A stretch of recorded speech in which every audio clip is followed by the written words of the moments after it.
I want those killed who are, and then we can talk about. No, but seriously. I might agree with you there. Yeah, although no. I oppose the death penalty. But here, I will maybe mention it tomorrow. Here, I think how maybe there is a way out of this deadlock. A Jewish friend, although I'm very critical of Zionism, but a Jewish friend gave me a wonderful answer here. You know why also I like, my God, I will talk about it tomorrow or the day after tomorrow on Manu. No? What I also like, why is it such a great book? Not only this founding text, each as it plays, not only all this ideology in daily life, but the logic of exception. Isn't the whole Manu of this is prohibited, but you will have to violate this prohibition. But so that the rules are not so much direct prohibitions, but the rules of how to properly violate a prohibition. For example, I will quote an example which I found in Manu, where it says a Brahmin shouldn't be selling things. But then it immediately says, shouldn't be selling some stuff, rice or whatever, let's say. But then it says, but if you are selling it, at least don't sell it on Sunday. But then they say, if you have to sell it on Sunday, don't sell it dressed like that or whatever, you know. It's a wonder. This is why I like this book. You know, even Confucians didn't put it so nicely that the whole point of regulation is to regulate violations, not to regulate the thing directly. And so this is how usually people deal with death penalty. Of course, we are against it, but we don't live in an ideal society, so we need it, no? My argument, I hope you will love it, is the opposite one. I am absolutely for death penalty, but, you know, people usually say, at least in an ideal society, there should be no death penalty. Maybe today we need... I'm saying the opposite. In principle, in a authentic society, I'm for death penalty, because there you cannot blame social circumstances or whatever you are. It's today that, and I here accept all the argumentation of how if you look United States statistics, not the right guys got put to death, blah, blah, blah. It's today that I oppose death penalty.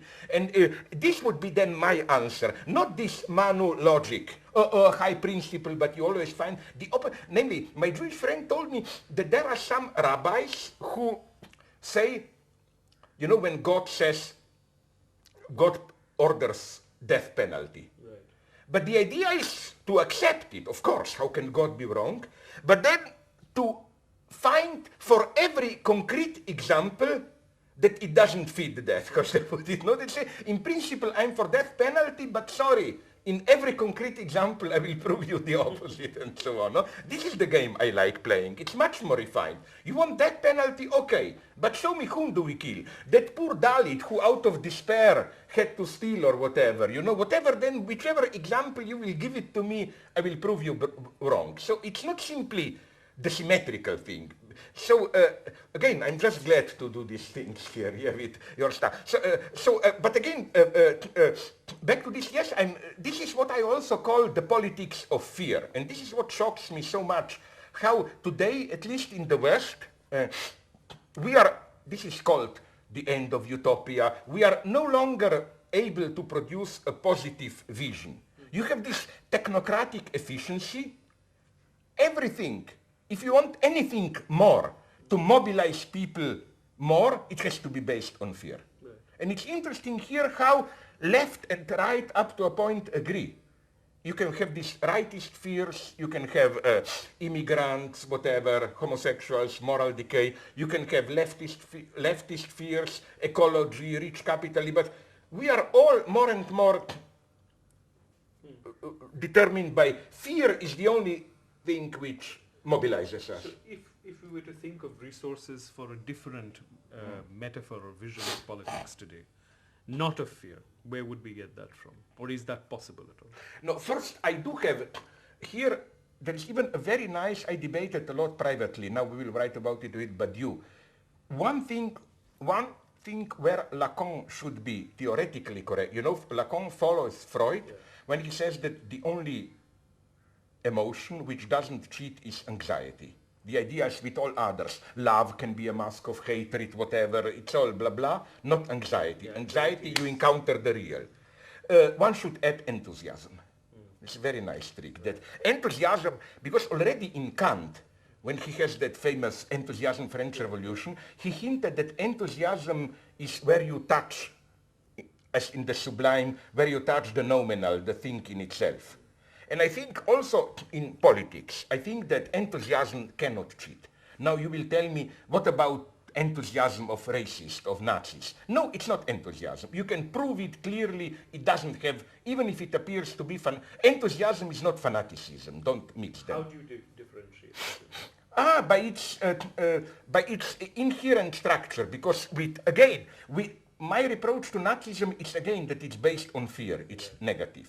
Enthusiasm doesn't need a Jew. You know, that's the problem. The problem of Nazism is what, this is why I like to shock my friends with this, to claim that, like if you talk with a racist, let's say anti-Semitic racist, it's always wrong a priori to reduce the debate to the fact of are Jews really like that. The moment you accept this, you are lost. Right.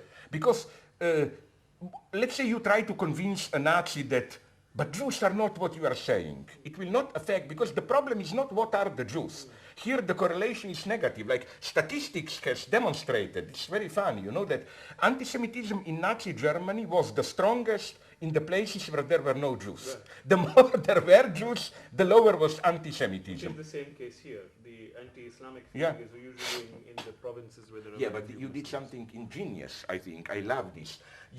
I read at least this, I exaggerate a little bit, but you did have a kind of a architectural vision. Isn't your big thesis that wherever, almost, I caricaturize it, of your Hindu fundamental, wherever there is a mosque, before there was a Hindu temple beneath, so we have to, wasn't there often, you had some conflicts along these lines. Of course, but I mean, there is a whole history of archaeological repression in a sense that, because the Hindu temples might also be built on something that... that is not good. Yeah.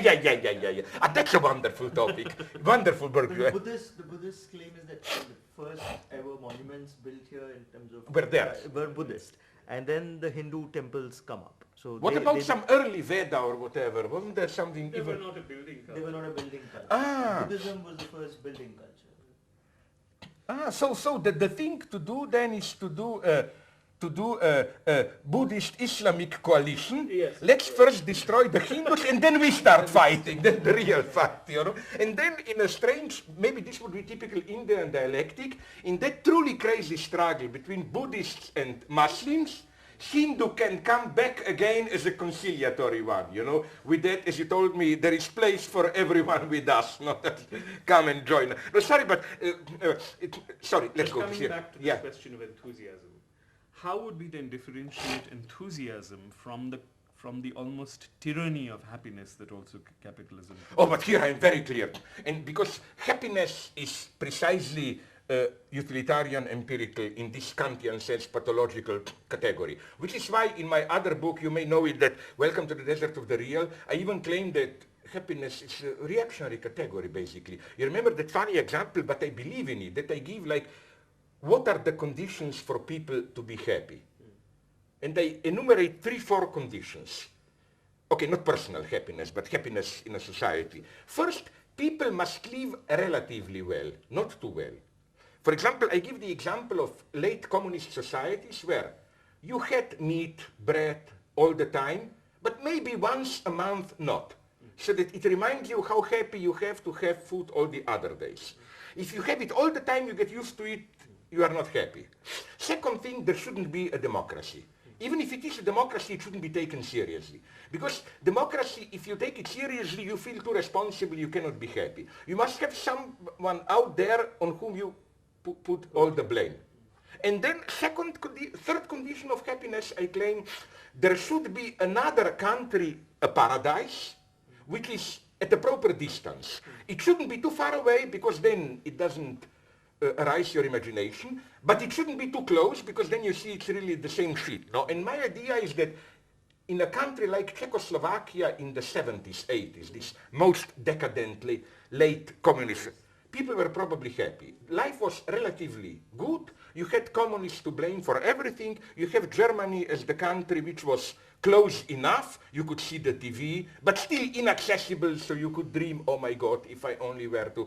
So no, happiness for me, I mean, all great things, like my big example, precisely we already talked, love. Love is a catastrophe. Imagine me, not me,